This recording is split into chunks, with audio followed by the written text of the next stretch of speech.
Allez, comme souvent le mercredi, on parle d'éducation dans votre émission Le 7-8 avec votre chronique EduTalk, Régine Ralech.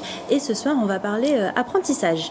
Et oui, tout à fait, Mathilde. Et d'ailleurs, vous l'avez dit tout à l'heure, à l'approche de l'été, c'est un peu la dernière ligne droite pour les étudiants de trouver leur alternance, mais aussi pour les entreprises de trouver leur talent. Alors justement, pour en parler avec nous, Nathalie Baluto, bonsoir. Bonsoir. Alors, vous êtes directrice Campus Saint-Quentin-en-Yvelines chez EduService.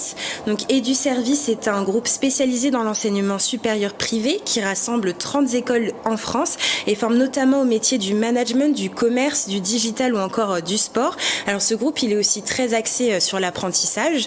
Ma première question, finalement, c'est quel est l'avantage pour une école de faire partie du groupe EduService ? Déjà, ils sont nombreux. Quelques-uns des avantages. Tout d'abord, toutes nos formations sont sanctionnées soit par des diplômes d'État ou des titres certifiés par l'État. Très important.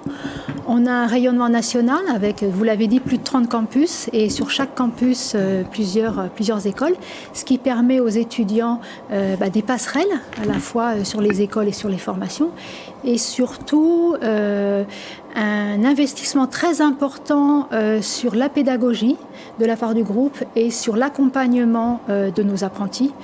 Parce que à la fois il faut qu'ils soient performants en entreprise, mais il faut qu'ils aient les codes. Et la réussite d'une formation en apprentissage, c'est l'accompagnement.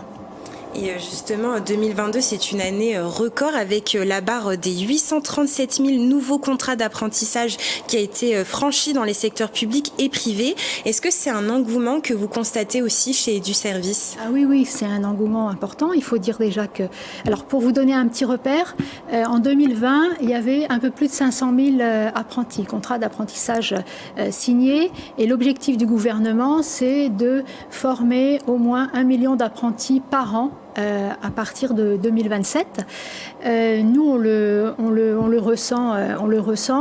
Il faut dire que l'apprentissage apporte énormément d'avantages, à la fois que ce soit pour les jeunes ou pour l'entreprise. Et pour moi, c'est le meilleur tremplin pour l'insertion professionnelle des jeunes. Justement, quels sont ces avantages ? À quoi ça sert finalement l'apprentissage et l'alternance ? Alors, parmi ces avantages, on a tout d'abord une expérience professionnelle pour le jeune, donc la pratique en entreprise, qui est très importante, qui leur permet de développer leurs compétences et d'être plus vite opérationnels lorsqu'ils vont chercher un emploi. Ça, c'est la première chose. La deuxième, c'est que la formation en apprentissage, c'est une formation gratuite et rémunérée, donc non négligeable. On a aussi la possibilité de poursuivre tout son cursus en apprentissage. Ça, c'est important, c'est-à-dire qu'on peut commencer tout de suite après le bac, en ce qui nous concerne pour l'enseignement supérieur, et aller jusqu'au bac plus 5, ce qui est notre cas, sur nos différentes enseignes. Et puis, le jeune qui fait sa formation en apprentissage dans une entreprise peut très souvent est formé aux méthodes de l'entreprise et à une proposition de contrat à l'issue de son apprentissage. Et justement, quels sont les bénéfices du côté de l'entreprise ? Je suppose que ça permet de détecter des talents et de pouvoir les garder. Exactement. Alors, les bénéfices du côté de l'entreprise sont nombreux également. Donc, tout d'abord, former un jeune à ses méthodes, à ses techniques, à son produit, etc. et le rendre immédiatement opérationnel si on lui propose un CDI par la suite. Ça, c'est la première chose. La rémunération qui est attractive. Des charges qui sont soit très faibles, soit pas du tout de charges, ça c'est important. Et puis aussi participer à la formation des jeunes pour pouvoir passer le relais et détecter, comme vous le disiez, des talents. Alors je le rappelle, vous êtes la directrice d'un campus qui réunit 3 écoles. On a l'école Pigier qui est spécialisée dans le management. On a l'école My Digital School qui est plus spécialisée dans le digital et le numérique, et Win Sport School qui est spécialisée dans le management du sport. Ce sont des secteurs qui recrutent en ce moment ? Ce sont des secteurs qui recrutent. J'allais dire, notre ADN, c'est de former des jeunes pour les intégrer sur le marché du travail. Donc les formations que nous proposons sont forcément des formations qui préparent à l'entrée sur le marché du travail. Donc on trouve du travail sur tout ce que nous proposons. Comme vous l'avez dit, chez Pigier, nous avons différents, alors pas que du management, hein, nous avons également de la comptabilité, du commercial, de l'immobilier, d'assistanat de direction, etc. Nos jeunes, que ce soit chez My Digital School, chez Pigier ou chez Winsport School, trouvent à 85% un emploi tout de suite, immédiatement à la sortie de leurs études. Alors, on parle aussi beaucoup de contrats d'apprentissage, mais on parle aussi de contrats de professionnalisation. C'est quoi la différence? Alors, c'est quoi la différence? Les deux types de contrats font partie de ce qu'on appelle l'alternance. Le contrat d'apprentissage, c'est une modalité principalement pour les jeunes, enfin, c'est pour les jeunes jusqu'à 30 ans, juste en dessous de 30 ans. Et le contrat d'apprentissage, le contrat de professionnalisation, pardon, c'est pour les jeunes au-delà de 30 ans. Ceci dit, que ce soit en apprentissage ou en contrat de professionnalisation, c'est le principe de l'alternance. Et sur notre campus, nous avons à la fois des jeunes qui sont en contrat d'apprentissage, donc moins de 30 ans, mais nous avons également des jeunes qui reviennent faire leurs études, qui ont plus de 30 ans, qui sont en contrat de professionnalisation ou en réinsertion professionnelle. Et d'ailleurs, est-ce que c'est pas aussi un peu plus le cas, notamment depuis le Covid, des jeunes en reconversion qui cherchent à faire de l'alternance? C'est vrai qu'on a à la fois des jeunes qui sortent immédiatement de terminale, mais nous avons également des jeunes qui ont fait une année, alors soit une année de césure, soit une année, par exemple en université ou autre, hein, et qui se rendent compte au bout d'un an que soit c'est trop théorique, soit ils se sont trompés d'orientation, c'est vrai qu'on a le droit de se tromper, hein, on a toujours le droit de se tromper, et qui reviennent en formation, en apprentissage.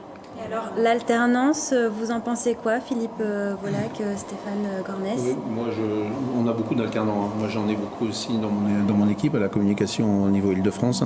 Donc ça, c'est ce que je veux dire aux jeunes d'en faire, parce que c'est vraiment le bon. Ils ont le pied à l'étrier, en fin de compte, c'est ça. Ils sont dans l'entreprise, et quand on a la possibilité en plus de les former, parce que c'est bien de reprendre des alternants. Il faut toujours les former. Et tandis que là, ils ont fini, hop, on les reprend, et ils ont déjà la fibre. Oui, ça nous aide beaucoup. La charge de travail, ça nous aide beaucoup, je veux dire. Stéphane Gornès? Oui, tout à fait. Je suis maire de Molette, mais je suis aussi chef d'entreprise, et je prends aussi des alternants dans mon entreprise. Et pour moi, c'est essentiel justement pour pouvoir les former, pour pouvoir leur mettre le pied à l'étrier. Et on voit aussi ceux qui sont faits pour le métier pour lequel ils se destinent, et puis ceux qui finalement à un moment disent non, je préfère arrêter, je veux passer à autre chose. Donc c'est aussi un levier pour eux de tester aussi un métier, un marché sur lequel ils se prédestinaient au départ, quoi. Oui, nous c'est pareil, chez Orange aussi. Ils disent que c'est la communication, mais la communication, ça englobe beaucoup de choses. Et la communication, c'est très large au sens du terme. Donc il y a beaucoup de là. Donc là, ils voient vraiment ce que c'est. Et c'est vraiment très bien. Et vous avez des conseils, Nathalie Baluto, pour ceux qui n'ont pas encore trouvé leur alternance au mois de juin? Venir nous voir, venir chez Pigier, chez My Digital School ou chez Win, déjà pour notre expertise dans le domaine de la formation et de l'apprentissage, et puis aussi parce que nous avons su créer tout un réseau, et nous travaillons actuellement avec plus de 500 entreprises partenaires qui nous prennent des jeunes tous les ans. Donc on peut dire aujourd'hui qu'on est en mesure de proposer une entreprise aux jeunes qui se présenteront dans nos écoles, donc chez Pigier, My Digital School et Win. Merci beaucoup, Nathalie Baluto, d'avoir accepté notre invitation en plateau. Je le rappelle, vous êtes la directrice de 3 écoles à Montigny-le-Bretonneux, Pigier, My Digital School et Winsport School.